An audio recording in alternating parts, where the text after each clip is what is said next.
Pernah nggak kamu jalan-jalan ke puncak Bogor, terus tiba-tiba ngerasa hawa dingin yang aneh banget, bukan cuma dingin biasa, tapi dingin yang kayak ada sesuatu yang liatin dari balik kabut. Gunung Gede, Pangrango, gunung kembar yang menjulang gagah di Jawa Barat ini bukan cuma tempat favorit para pendaki, tapi juga jadi salah satu lokasi paling angker dan penuh misteri di Indonesia. Di balik keindahannya yang hijau, tersembunyi cerita-cerita tua tentang makhluk gaib, penjaga alam, gunung yang hidup, dan gerbang menuju dunia lain yang konon berada di sana. Malam ini, gue bakal ajak lo buat menyelam jauh ke sejarah kelam Gunung Gede, Pangrango. Siapkan diri lo, karena cerita ini bukan buat yang penakut.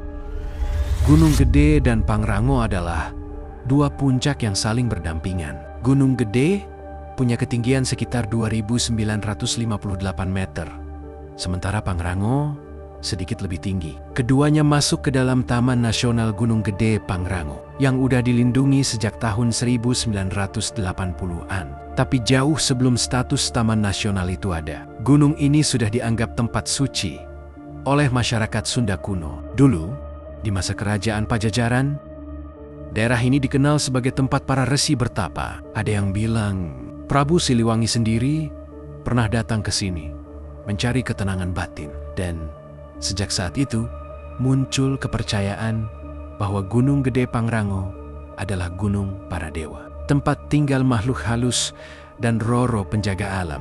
Beberapa bahkan percaya di atas puncaknya terdapat kerajaan gaib yang dipimpin oleh sosok wanita cantik, Ratu Dewi Kania, penguasa Gunung Gede. Banyak pendaki yang bilang Gunung Gede itu punya hawa yang beda. Bukan cuma karena udaranya yang sejuk, tapi juga karena gunung ini hidup. Ada satu cerita dari pendaki senior tahun 90-an. Sebut saja namanya Bang Rudi. Dia dan dua temannya naik lewat jalur Cibodas. Semua berjalan normal sampai mereka tiba di pos yang disebut Kandang Batu. Waktu itu, matahari udah mulai tenggelam. Kabut turun pelan-pelan. Tiba-tiba, dari kejauhan, mereka lihat cahaya lentera kecil. Seolah-olah ada seseorang yang jalan pelan di tengah hutan. Bang Rudi pikir itu mungkin pendaki lain atau penjaga hutan. Mereka panggil, "Bang, Bang," tapi gak ada jawaban. Mereka coba dekati, tapi makin didekatin, cahaya itu malah menjauh.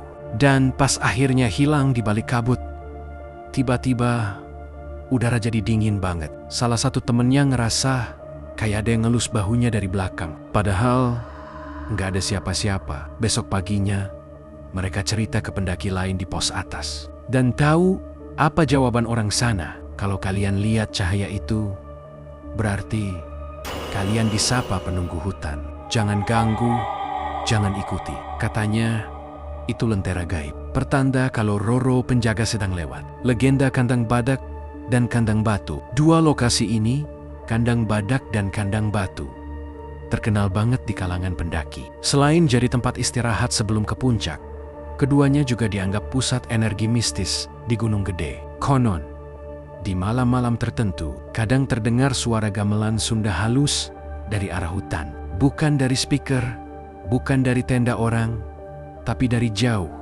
samar, mengalun di antara kabut. Beberapa pendaki juga sering mencium bau bunga melati. Padahal, nggak ada tanaman melati sama sekali di sekitar situ. Bau itu dipercaya sebagai tanda kehadiran penunggu gunung.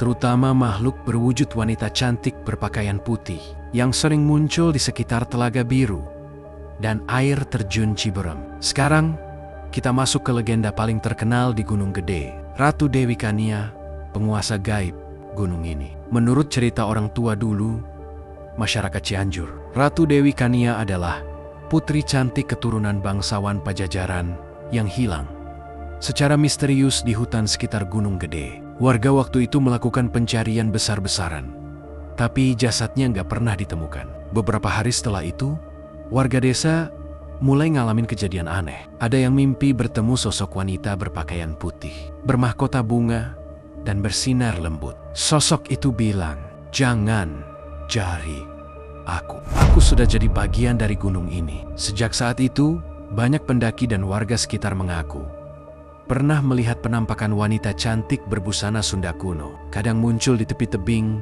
kadang di bawah pohon besar. Dia tidak jahat, katanya, selama manusia nggak mengganggu alam Gunung Gede. Nah, ini bagian paling bikin bulu kuduk berdiri. Beberapa pendaki melaporkan adanya gerbang tak kasat mata di puncak Gunung Gede. Konon, kalau seseorang naik dengan niat yang gak bersih, sombong, berkata kotor, atau menantang alam, mereka bisa tersesat ke dunia lain.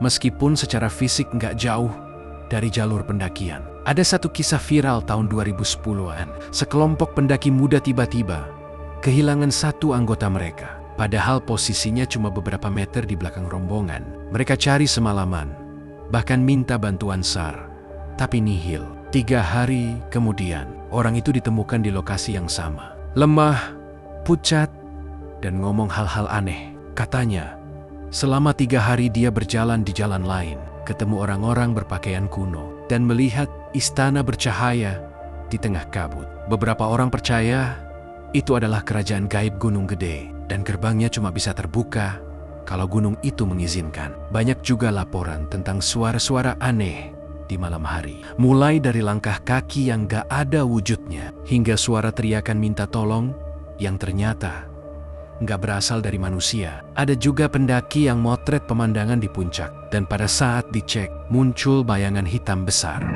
di belakang kabut. Ada yang bilang itu bayangan harimau gaib, peliharaan Ratu Kania. Ada juga yang yakin itu roh prajurit Pajajaran yang masih menjaga gunung sampai sekarang. Ritual dan pantangan. Pendaki senior biasanya selalu bilang, kalau mau naik Gunung Gede, jangan ngomong sembarangan, jangan buang sampah, dan jangan berteriak di tengah hutan. Karena gunung ini bukan cuma tempat wisata, tapi juga tempat suci. Beberapa warga bahkan masih melakukan ritual kecil sebelum naik, seperti menabur bunga di kaki gunung atau berdoa di bawah pohon besar sebagai bentuk penghormatan. Gunung Gede Pangrango memang indah, hutannya lebat, udaranya segar, dan pemandangannya luar biasa. Tapi di balik semua itu, tersimpan misteri yang belum terpecahkan sampai hari ini. Apakah benar ada kerajaan gaib di puncaknya? Apakah Ratu Dewi Kania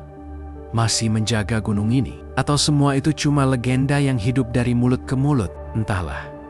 Tapi satu hal yang pasti, Gunung Gede bukan cuma sekadar gunung. Ia hidup, ia punya jiwa, dan ia mengawasi setiap langkah yang berani mendaki ke puncaknya. Jadi, kalau suatu hari kamu naik Gunung Gede dan tiba-tiba ngerasa ada yang ngikutin di belakangmu, jangan nengok, karena mungkin yang ngikutin itu bukan manusia.